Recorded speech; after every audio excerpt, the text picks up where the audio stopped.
Sebagian besar insiden begal sepeda juga mengincar benda berharga seperti handphone atau telepon genggam milik korban.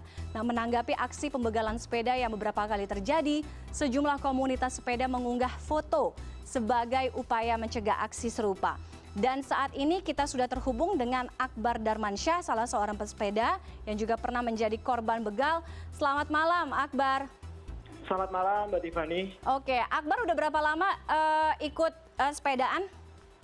Saya dari SMA sih, dari kurang lebih dari tahun 2009. Oke, dari tahun 2009. Ya. Oke, berarti udah sekitar 11 tahun, tapi baru-baru ini atau kapan mungkin bisa dijelaskan oleh Akbar. Akbar juga menjadi salah satu korban pembegalan waktu itu, boleh diceritakan? Jadi itu sekitar bulan Juli. Jadi saya sedang ada di area sekitar Gelora Bung Karno, di situ di Jalan Sudirman. Di pinggir jalan kita juga rame-rame sih. Nggak cuma sendiri. Berapa dan orang tuh? Di situ kurang lebih ada, kalau saya sendiri bersama 3 orang lainnya, tapi di sana kondisinya sangat ramai, jadi kayak ada sekitar 50-an orang, tapi tetap kena jambret di sana, kena begal juga di sana. Oke, artinya Akbar waktu itu lagi dalam keadaan goes ya, dalam Iya. kecepatannya biasa aja, normal atau pelan atau cepat banget? Pelan sih waktu itu kebetulan. Oke, pelan. Iya. Ketika waktu itu apa yang diambil atau pelaku itu mencoba untuk mengambil sesuatu dari Akbar? Iya, mengambil handphone waktu itu. Oke, mengambil handphone. Iya. Handphonenya waktu itu ada di mana posisinya? Waktu itu saya juga agak lengah sih. Waktu itu saya lagi mau ambil handphone dari kantong jersey belakang. Nah itu kebetulan langsung dari belakang ada motor untuk ambil handphonenya.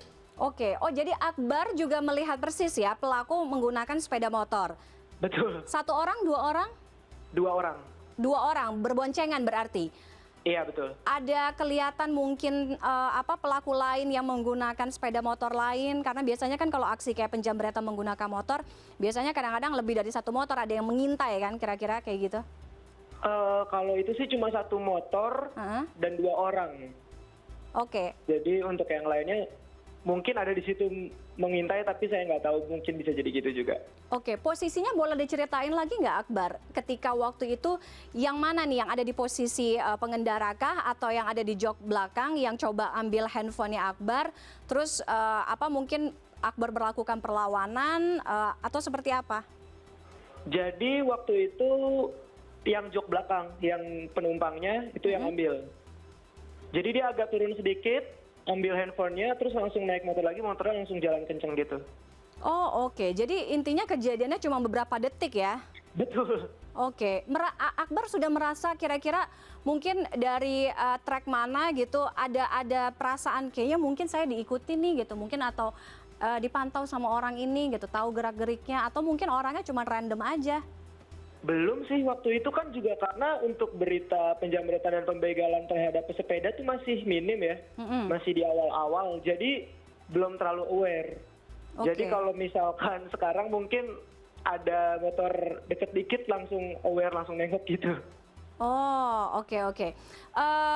Akbar atau teman-teman yang ada bersama Akbar waktu itu melihat tidak misalnya plat nomornya atau ciri-ciri si pelaku yang pakai sepeda motor ini?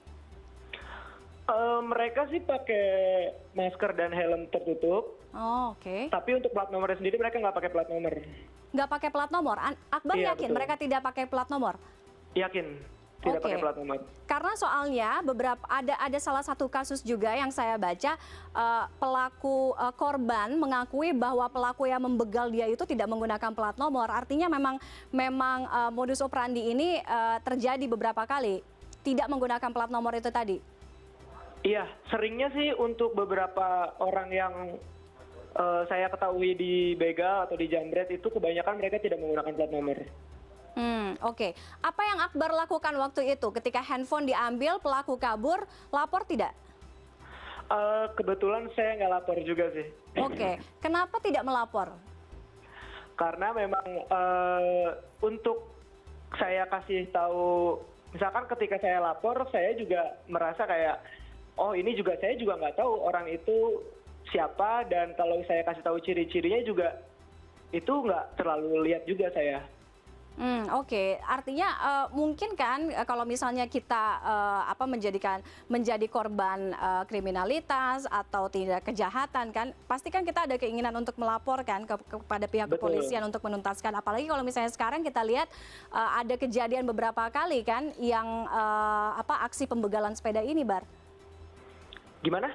Iya, sekarang kan beberapa kali kejadian ada aksi pembegalan sepeda. Nah, Iya, ini betul. juga yang disayangkan karena dari pihak kepolisian mengatakan tidak banyak laporan yang masuk dari korban-korban pembegalan sepeda ini.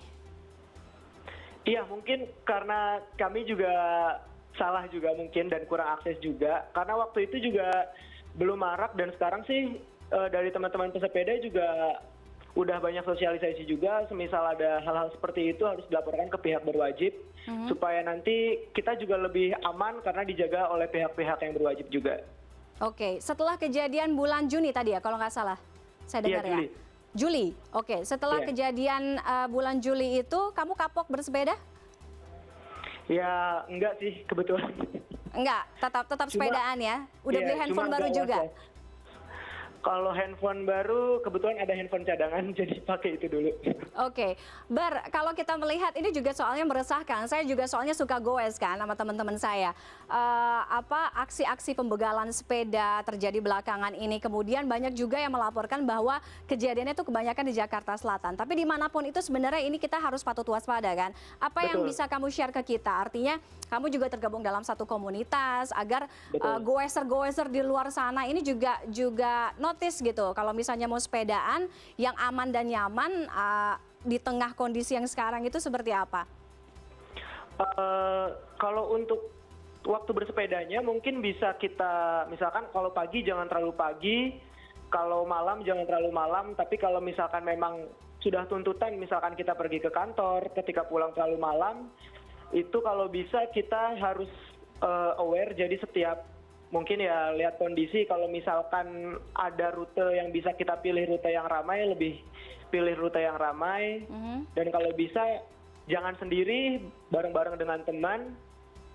Dan juga ya itu sih lebih waspada aja kalau misalkan harus sendiri. Oke, Bar, ini juga saya tampilkan di layar. Ada beberapa foto dari komunitas sepeda gitu ya. Kita dapat dari Bike to Work Indonesia, salah satu juga memposting ini bahwa ada teman-teman gitu sambil sepedaan, kemudian di belakang bajunya gitu ditempelin. Itu kamu juga? Kamu dan teman-teman kamu? Iya betul. Oke, boleh diceritain dong. Ini juga pasti penonton penasaran. Ini cukup menggelitik, tapi memang ini upaya yang ampuh dari menangkal aksi pembegalan ini. Jadi kalau itu sih sebenarnya kemarin kita agak iseng aja sih. Cuma buat kayak curhat aja, karena kan beberapa dari teman saya juga ada yang pernah hampir kena begal tapi untungnya nggak berhasil gitu, bisa dilawan. Dan kebetulan saya juga pernah ngalamin itu, jadi kayak curahan hati aja lah kalau misalkan kita walaupun pesepeda ya nggak berhak juga gitu untuk dibegal kan. Siapapun juga nggak pantas juga buat dibegal gitu, karena begal juga meresahkan.